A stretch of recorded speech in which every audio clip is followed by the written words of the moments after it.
Hey, my name is Gavin Bigger. I work with Berkshire Hathaway Home Services Lynch Realty here in Ruidoso, New Mexico. So this is coming on my fourth year focusing on just real estate transactions, but I did initially get started in property management when I first had my license. So Ruidoso, New Mexico is a really incredible place to live or get to visit. Most people, I think, come here on a vacation and kind of fall in love. That's certainly what happened to us. When I was very, very young, my parents came here on an anniversary. So it's a great vacation destination for a huge amount of the region. And then also for the people who get to live here, we're a small community. It doesn't always feel like that because of how many people come to visit and come and enjoy our scenery and our activities.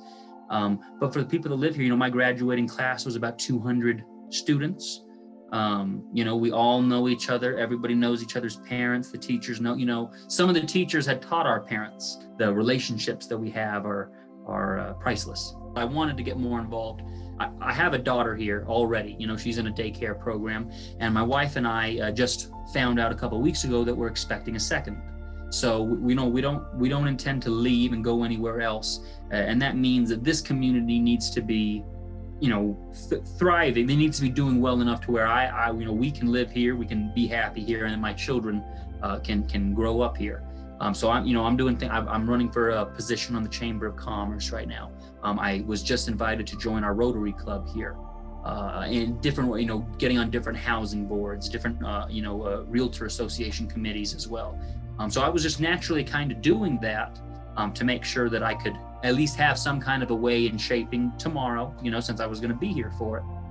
And anyway, when the fire took place, it just so happened that it very greatly affected my daughter's teacher and one of the other parents at our daycare program. So it kind of hit home right away. We had already packed up my house and my mom's house, preparing for a potential evacuation from the fire. And anyway, the fire did start to move east. We felt safer, and anyway, didn't want to, drop the ball and decide, well, we're good, so, that's it, I guess. So feeling bad, sitting at home, looking at Facebook, and decided, me and a couple of high school friends, actually, small community, names like Barbara Welch and Brittany Hall and Andrea Shackelford were all people who helped. Anyway, we decided we wanted to do something, so we started at the actual preschool, having people drop off items, and then occasionally a family would show up and need some help.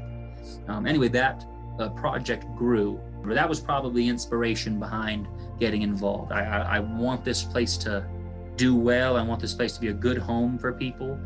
As a realtor, we have to get involved. That's half the job.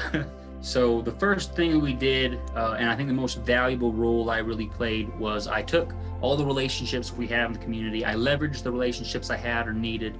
In our first 24 to 48 hours reacting to this problem, we weren't repeating, a whole bunch of different resources again and not, doing anything to help people. So we organized. We found a location. We developed jobs, we developed a schedule for volunteers. A lot of this was done on social media and different groups that community members have around the town. It did grow, and we started doing things on the news. So several different news stations and newspapers or magazines spoke about it. So we did get the word out. But within a week, we had really met a quota, if you will, for what we could take in donations, right? We were one of the last places to accept donations, but after a while you get so much clothes that it's like, hey, I need to find this for my my house just burned down, so we don't know if we have that or not. So didn't want to get into a situation where we weren't helping. So we stopped taking the donations. We did set up a really great relief room that's very well organized, accessible for people, right? To find their stuff like they were in a department store. And then we started using the volunteers in a separate area to sort through bags, sort through things, and take neat piles over to the relief area. So it was never overwhelming, because initially when we started, we got a whole lot more help than we ever expected. People were coming from towns and towns. People were bringing trailers from Las Cruces to my daughter's preschool, right? It's not a very big preschool.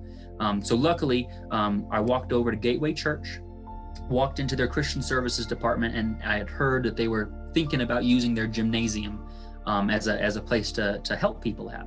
And I asked them if they had volunteers and proper management for it yet, and that and if they'd like me to step in. They agreed, and in a day we had all of the community showed up again with trailers, empty trailers, to help us transport over. I started making phone calls to companies like My Sister's Closet and Evergreen Cleaners here in town to donate us clothes racks to help organize the clothes better. And then I also called Dina and Kayla at the Realtors Association office here. And they both personally volunteered and helped me locate other supplies that I needed, in addition to creating a kind of a centralized social media page with information about the fire, donations, and volunteering.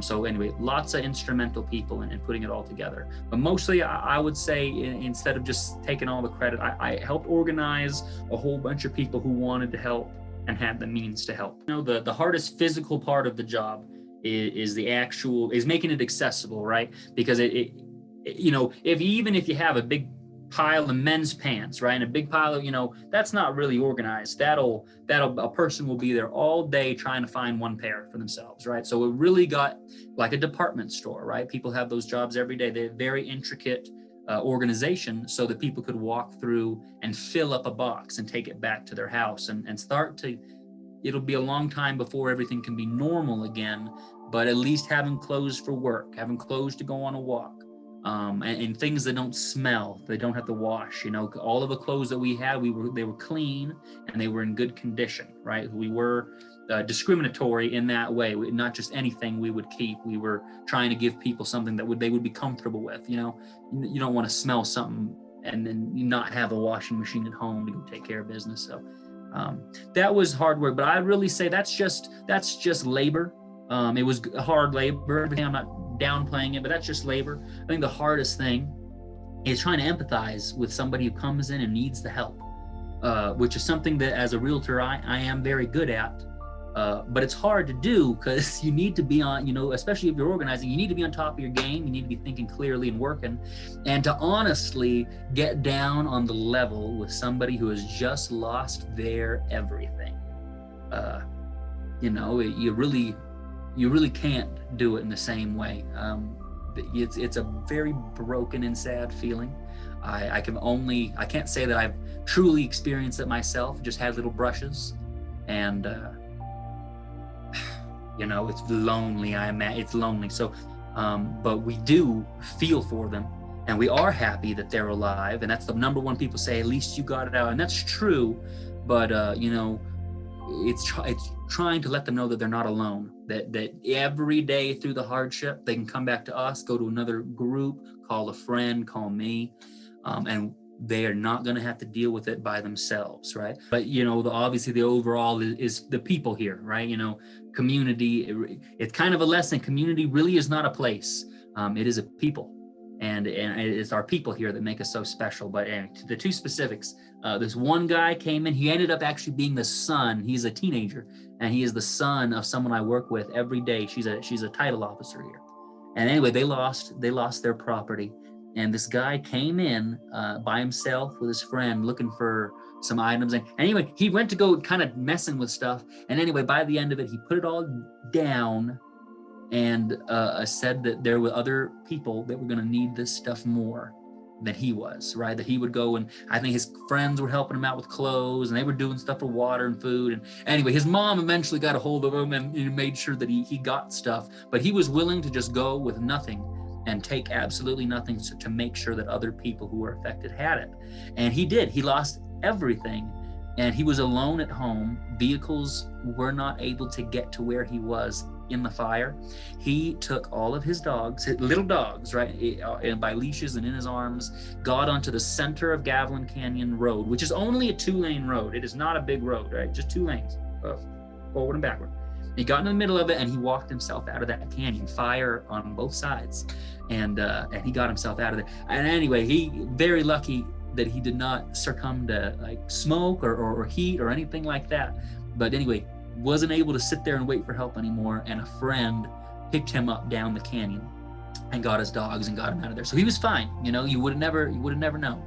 But I thought that was quite something. That was really great to talk to him, and And anyway, a lot of people have done it. A guy who was evacuated, I don't think he lost his home in the end, but he was evacuated, and he was sitting there like, am I going to lose it? Am I going to lose it? And instead of sitting there and going crazy, he showed up and he volunteered and he helped us fold clothes, and he helped and took care of people that needed it. So that's what impresses me, really. Part of the community that was hit is primarily inhabited by full-time residents. Rather than, what some other areas here are, almost empty at certain parts of the year because they're future retirement homes or vacation homes or rentals, those kind of things. So along Gavin Canyon especially, but again, not exclusively, we lost a lot of homes that belong to primary residents, right? Year round. And some of them owned, and I hope to God, that many of them had insurance, but I've already come into contact with a whole lot of people who were renting, and didn't have renter's insurance, and anyway, just insurance problems in general. So they don't have a lot of recourse for where to go now, other than donations that are raised by the community or money that is brought in by the Realtor Association. I know we're working at a state and national level to try and bring in some relief. I do two things for people communicating with me. I can direct them where to donate stuff, or direct them where, how to volunteer at our site or any of the other sites.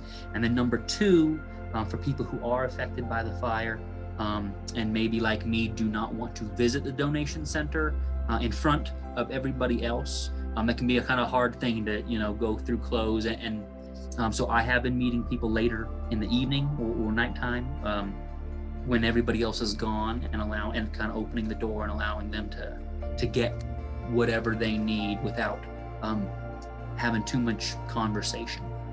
So that's a possibility, but that's just a little thing that I'm doing. I think the biggest thing for the future and what's next, we'll obviously continue to do volunteers and continue to coordinate with other community members. I know that here pretty soon the village is setting up a meeting for all the people who have provided some form of assistance to sit down and talk together, so that we can better help one another and eliminate any possible doubles, or maybe even move locations to different parts of town to make sure that we're everywhere.